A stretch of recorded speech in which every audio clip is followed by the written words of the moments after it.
Ini bukan drama Korea bertajuk Taxi Driver yang tayangan perdananya pada April 2021 lalu mendulang rating tinggi di Korea Selatan. Sebab yang ini bukan fiksi.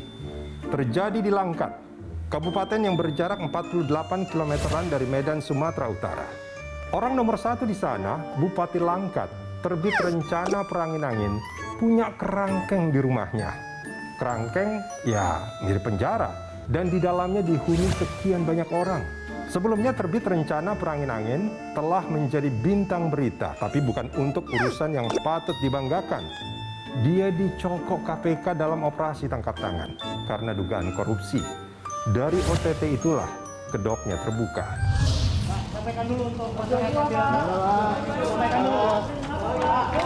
Yang jelas tempat itu ilegal, udah ya, gitu. Jadi kalau ilegal itu berarti tidak boleh. Tapi itu termasuk perbudakan gitu nggak sih Pak jatuhnya itu Pak? Ini dalam proses ya, karena kita melihat sudah saya jelaskan dengan kesadaran sendiri orang tua mengantar ya dan menyerahkan kemudian dengan pernyataan. Nah, tetapi apa itu kita nanti lihat, kita akan dalami apa prosesnya. Pak, kita belum bisa cepat-cepat memberikan kesimpulan ya. Tadi kita jelaskan bahwa pekerjaan tersebut alasan dari yang bersangkutan diberikan pembinaan supaya mempunyai keterampilan ya, sehingga nanti memiliki keterampilan. Tentu itu semua merupakan alasan dari pengelola ya. Nanti kita lihat bagaimana hasil proses penyelidikan akan kita sampaikan. Aneh bin ajaib bin edan. Kerangkeng manusia di rumah Bupati Langkat itu sudah beroperasi sejak 10 tahun silam. Artinya, sebelum terbit rencana menjabat Bupati Langkat. Menurut polisi, kerangkeng tadi dilaporkan sebagai tempat rehabilitasi narkoba. Seandainya pun benar begitu, apa otoritas terbit rencana membangun dan mengoperasikannya? Bukankah itu harus seizin BNN?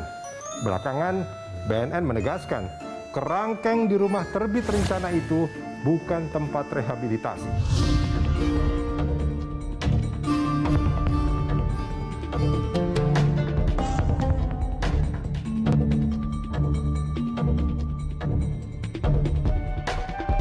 Perhimpunan Indonesia untuk Buruh Migran Berdaulat, Migran Care, menduga kerangkeng itu digunakan untuk memperbudak dan memenjarakan puluhan orang. Orang-orang itu diduga dipekerjakan di kebun kelapa sawit milik terbit rencana.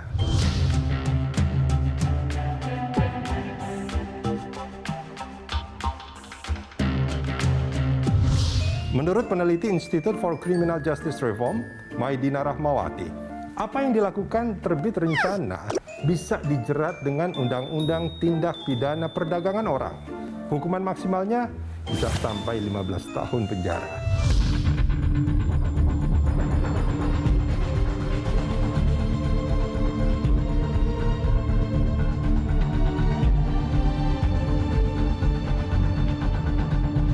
Nah, di sini sekalipun gitu ya banyak disebutkan oleh pihak kepolisian gitu ya bahwa keluarga menyepakati dia ada di tempat tersebut sebagai pecandu narkotika. Nah, kita mesti lihat juga gitu di aspek tindak pidana perdagangan orang ada di pasal 26 bahwa persetujuan korban itu tidak menjadi dasar untuk menghapuskan ketentuan pidana, menghapuskan penuntutan bagi pelaku. Nah, di sini kan mesti lihat gitu. Tadi kalau ada cara-cara yang melawan hukum, ada kekerasan, ancaman kekerasan, sekalipun ada persetujuan korban itu tidak bisa dibenarkan, itu bisa juga dikualifikasikan sebagai tindak pidana perdagangan orang. Harapannya dibuka lah.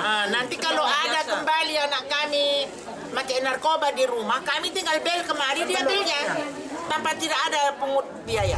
Bagaimanapun, keberadaan kerangkeng di rumah Bupati Langkat itu harus diinvestigasi. Komnas HAM mesti mengusut untuk memastikan benarkah ada perbudakan manusia terhadap orang-orang yang menghuni kerangkeng itu. Semakin lama kasus ini semakin terang benderang bagi kami. Tinggal memang kita mendalami lagi seberapa jauh kerangkeng tersebut dengan dinamika di masyarakat, dinamika dengan perusahaan kelapa sawit yang dimiliki oleh Pak Bupati. Berikutnya kami akan melakukan pendalaman kapan dan kenapa kok itu bisa terjadi Ada orang menyebutnya itu pusat rehabilitasi, ada yang menyebutkan yang lain. Tapi apapun sebutan itu, kenapa kok bisa terjadi kepada pihak-pihak yang seharusnya bertanggung jawab. Ditemukannya kerangkeng manusia di rumah Bupati Langkat sungguh absurd dan sinting di dunia beradab yang menjunjung tinggi kemanusiaan dan hak asasi manusia atas nama apapun. Tidak boleh ada eksploitasi manusia atas manusia. Bahkan jika itu adalah pecandu narkoba yang katanya dititipkan orang tua mereka kepada terbit rencana yang mengaku rumahnya sebagai tempat rehabilitasi.